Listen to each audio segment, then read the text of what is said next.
Verse 19. But Joseph said to them, do not fear, for am I in the place of God?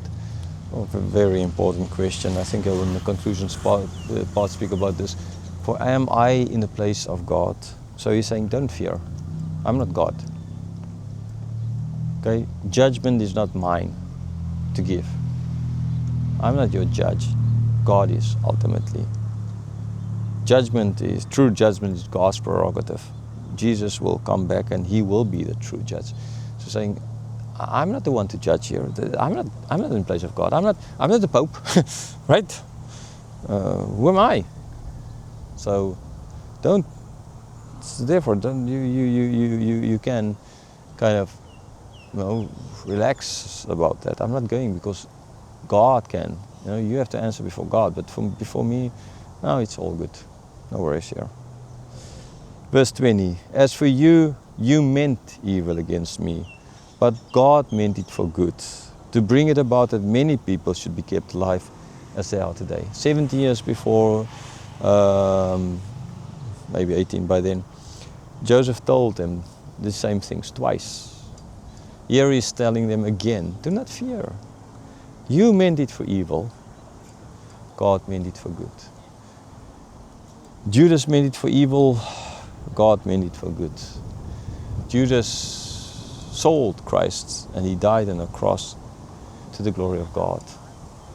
And as a result as well, we got salvation, to live for the glory of God, not our own glory. Unlike how we treat salvation as living for our own glory, or look at me, how bad I was, and look at me, how good I am now, kind of idea, nonsense, right? So no, this is what you intended it, and but God meant it for good. He wanted to save people. Yes, so I suffered. Yes, I wanted to forget. Yes, I named my sons these ways so as to show that God helped me to forget. But ultimately, I understand. After it all is said, when I met you and I saw how God did all of this, then I understood, and then I know that this is so. I know I'm not God. I'm not. I won't hold this against you, because ultimately it was God's plan. And who am I to not submit to the plan of God? These kinds of things that Joseph could have gone through. Okay, I wish a lot more Christians were less judgmental or less thinking of themselves as gods, or churches even. I'm not speaking out against church discipline, because I'm for church discipline, right? But I'm speaking of a judgmental attitude that's so often rife in the church, which, praise God, wasn't rife here in Joseph. Otherwise these brothers would have been dead and Israel would have been gone. Right? And no Jesus. So think about it, Christian, where you're so judgmental again, without foundation or playing the role of God. Verse 21, so do not fear, I will provide for you and your little ones. Thus he comforted them and spoke kindly to them. So he said, so do not fear. Do not fear, I'm not going to do. Yes, like Jacob still lived in fear of all Esau, that's why he didn't go with him. It's like he settled in other areas, and all of that led to Shechem and Dinah and the rape and Simeon and Levi and Reuben, and all these things happened because ultimately he still was living in fear. He still didn't trust Esau. He's saying, no, do not live here in fear. Okay?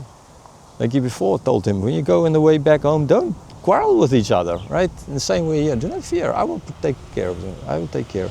He comforted them, right? When they sold him into slavery, they made fun of him, they made money out of him. They were not comforting. He was pleading for them, as we saw later on, been told to us. He was pleading with them, and they didn't comfort him. They just basically laughed at him and threw him out into slavery. And now Joseph is comforting him. Yes, that is true grace. Again, that is true forgiveness. That's what Christians do. We forgive. Okay, we don't hold it. Because I personally get angry at people very quick, and I know it's wrong. And I'm working hard at it, but I get angry, I tell people what I think, and then I kind of forget about it. I don't hold it against people, and I'm not saying I'm right, but at least we're supposed to forgive people. We're supposed to as well, not, but yes, you did this year, and last month you did that. Yes, you remember that, but don't remind people always. It just leads you to treat them in a way that you know that you need to make account or take that into account, that it might happen, so you won't be fooled again. Okay, but it's not a question of, oh, he's just, this is who he is and I'll never forgive him kind of idea. Right? There's this line where a Christian do forgive and truly forgive. Not say I forgive, but truly forgive. Okay, like Joseph did here. Okay, so Joseph in that sense is a true example, a true antitype of Jesus dying for us while we were yet his enemies. He basically nearly died. He was imprisoned for his brothers. Okay, his enemies, not his brothers, his enemies. So that ultimately they could turn and be his brothers again by the grace of God. Like we became the brothers of grace, not because of any of our deeds, but because of the love and the grace of God. That and that alone. So that's why we always need to say Soli Deo Gloria. Okay, there's so many other aspects where we see how Joseph is, right? We don't see any recognizable sin. We see how when he had the dreams, Jacob put everything like he remembered everything, the same way Mary did it. Okay, so we see him suffering unrighteously, not because of any of his deeds, neither with the brothers, nor with Potiphar, nor there in the prison. We saw all of this, right? But we saw as well his resurrection and how he was empowered to be the second in command. Now, for Jesus, yes, sure, he's not going to be the second in command, he's going to be the first in command. He is the first, not going to be, he is the first in command. He's, unlike dispensationalism, he's now on the throne, he's now ruling on this planet. It doesn't look like it, go and read Hebrews, it doesn't look like it, but that doesn't mean to say that he's not ruling. He does rule, okay? So yes,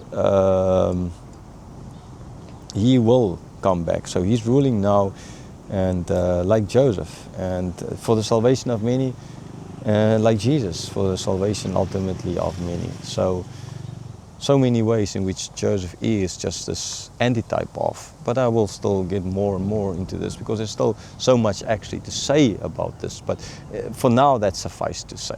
Okay, so there's what's left, the death of Joseph. See, in there, the antitype type thing. There you see the problem with all of these Old Testament saints, even the best of them. I would say seemingly Joseph was one of the best of them. We don't read any of the sins of Abraham and any of the rest, Jacob, we don't read of it in Joseph's life. But see, he died. He died. He's going to die. This next part, Jesus didn't die. He died, but he rose again. He's not dead. He rose again, and that is a huge difference. That is why all these people are just antitypes, but never the type itself. Because there's only one Jesus, and there will ever only be one Jesus. The King sitting on the throne now, ruling over everything now.